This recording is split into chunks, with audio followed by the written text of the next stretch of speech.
Hay casas que parecen guardar secretos en sus paredes, lugares en los que el tiempo se detiene y el aire se vuelve pesado sin razón aparente. Esta es la historia de uno de esos sitios, un relato contado por Laura, una mujer que jamás imaginó que su mudanza marcaría el inicio de su peor pesadilla. Todo comenzó con una decisión que parecía inofensiva: dejar atrás el caos de la ciudad y comenzar una nueva vida en un entorno más tranquilo.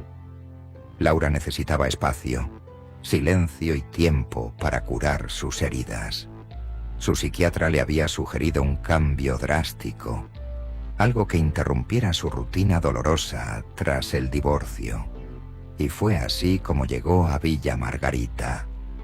Pero el silencio que encontró allí no era el que esperaba. Era un silencio antiguo, vigilante. El caso de Villa Margarita. Villa Margarita estaba en una colina baja, con vista al mar. Desde la distancia, la casa parecía sacada de una postal.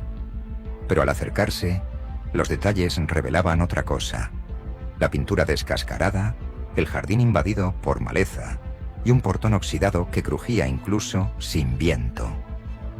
Laura, sin embargo, se sintió atraída por la melancolía del lugar. Firmó los papeles sin preguntar demasiado. Durante las primeras semanas, la casa parecía dormida. Laura pasaba los días ordenando, explorando los cuartos, retirando telarañas. Encontró una colección de objetos extraños en el sótano. Frascos con etiquetas borrosas, una cuna de madera tallada con símbolos y un retrato antiguo de una mujer con un niño en brazos. Colgó cortinas nuevas, compró velas aromáticas y puso música instrumental en las tardes. Quiso hacer del lugar un hogar. Las noches, sin embargo, contaban otra historia. Al principio eran ruidos tímidos, crujidos que parecían venir del techo, susurros que se perdían con el viento. Una madrugada, escuchó pasos claramente en el pasillo. Pensando que era su gato, salió del dormitorio y lo llamó. Pero Ulises estaba acurrucado bajo la cama, temblando. Al entrar al baño, el espejo ya estaba empañado. No había ducha prendida. La ventana estaba abierta. En el vaho apareció una frase escrita lentamente: «No estás sola». Laura sintió que su corazón se detenía. Cerró la puerta del baño y no volvió a entrar en 3 días.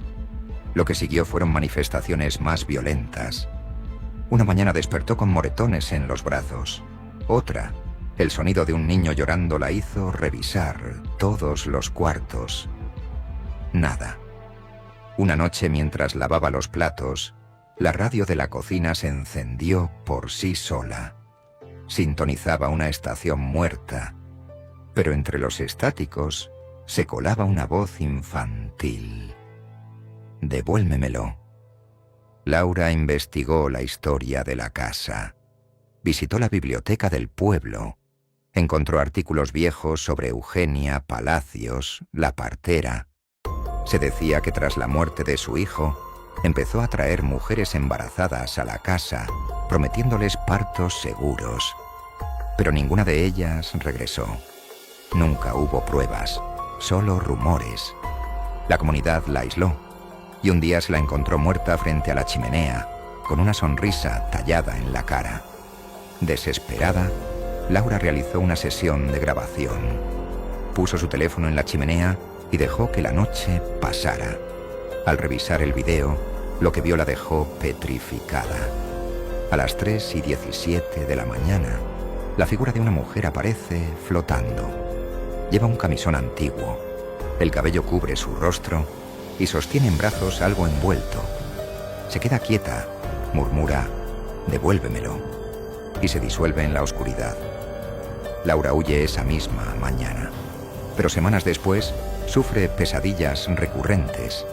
En ellas, camina por la casa vacía, escucha el llanto de un bebé y al entrar al dormitorio ve la cuna tallada. Dentro no hay un bebé. Hay un espejo, Y en el reflejo Laura no está sola. Comienza a recibir cartas, sobres color beige, sin remitente. Dentro, hojas con dibujos infantiles. Una casa, una mujer, un niño sin rostro. En el reverso, una frase: ven a jugar a casa otra vez. La recibe siempre el día 17. Siempre a las 3:17 de la tarde. En un intento por cerrar el ciclo, regresa a El Carrizal. Villa Margarita está tapiada, pero alguien ha dejado flores en el umbral. Entra. Todo está congelado en el tiempo. En el comedor, huele a lavanda y ceniza.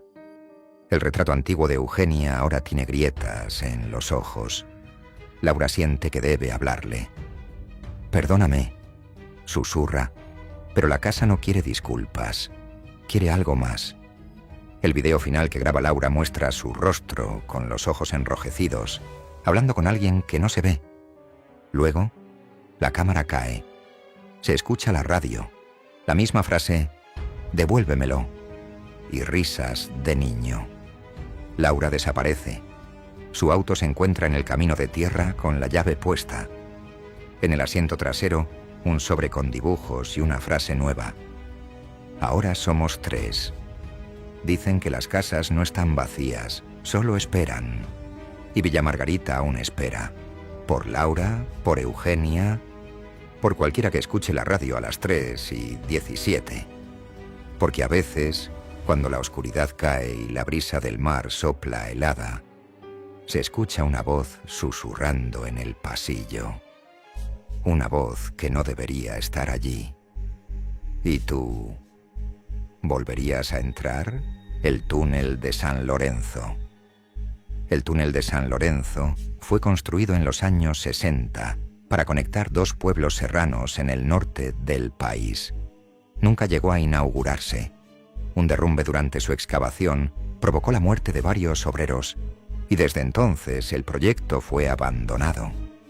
La entrada al túnel se perdió entre la vegetación tragada por el monte, como si la tierra misma quisiera olvidarla. Pero el pasado no siempre se deja enterrar tan fácilmente. Uno de ellos, Marcos Alvarado, grabó todo el proceso. Su canal de videos trataba sobre sitios olvidados y leyendas locales. Era metódico, curioso, y buscaba constantemente contenido que mezclara misterio y exploración.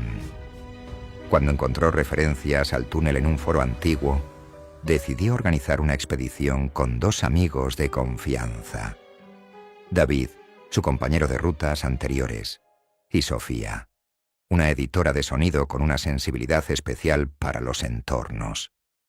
El 17 de junio de 2021, equipados con linternas, baterías, cámaras y mapas de los años 70, partieron desde el hostal donde se hospedaban. Tras varias horas de caminata por un sendero olvidado, hallaron una reja oxidada entre los árboles. La entrada al túnel estaba cubierta por lianas y tierra. Tuvieron que remover piedras y ramas para acceder. En el video se escucha a Marcos diciendo: «Esto es historia pura. Nadie ha pisado esto en décadas». Grabaron cada paso. Marcos hacía comentarios entusiastas. Sofía filmaba los alrededores con su cámara de mano. David bromeaba sobre fantasmas, aunque su tono era cada vez más forzado. Adentro la temperatura cayó abruptamente. La humedad era sofocante. El eco de sus pasos rebotaba de forma extraña. Las linternas iluminaban paredes con inscripciones. Nombres grabados, fechas, advertencias. Una de ellas, en tiza blanca medio borrada, decía: «No pasen después de la hora 3». Se rieron al verla, pero Sofía le hizo una foto. Había algo en esa caligrafía que la perturbaba. A los 20 minutos de caminata, la señal del teléfono se perdió. Las linternas empezaron a fallar, parpadeando intermitentemente. David dijo haber escuchado pasos detrás de ellos. Marcos revisó la grabación. En el fondo del encuadre, entre la niebla que comenzaba a condensarse dentro del túnel, se distinguía una figura oscura, inmóvil. Pensaron que era una sombra, un reflejo. Gritaron. Nadie respondió. Entonces, un grito agudo resonó desde el fondo del túnel. Sofía corrió hacia la salida, pero la luz al final había desaparecido, como si la boca del túnel se hubiera cerrado. Todo era oscuridad. Intentaron volver sobre sus pasos, pero la sensación de estar dando vueltas en círculos los dominó. El aire era más denso, el silencio opresivo. El video se corta varias veces. Hay sonidos distorsionados, voces que se superponen.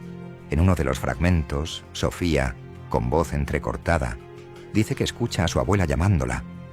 Marcos empieza a hablar en susurros con alguien fuera del cuadro. David golpea las paredes desesperado, como si buscara una puerta invisible. Una presencia comienza a rodearlos, algo que no se deja ver del todo, pero que se siente en la piel. El único sobreviviente fue David. Lo encontraron 2 días después, vagando por el bosque, descalzo, cubierto de tierra y con la mirada perdida. No recordaba cómo había salido. Apenas podía hablar, pero su cámara estaba intacta.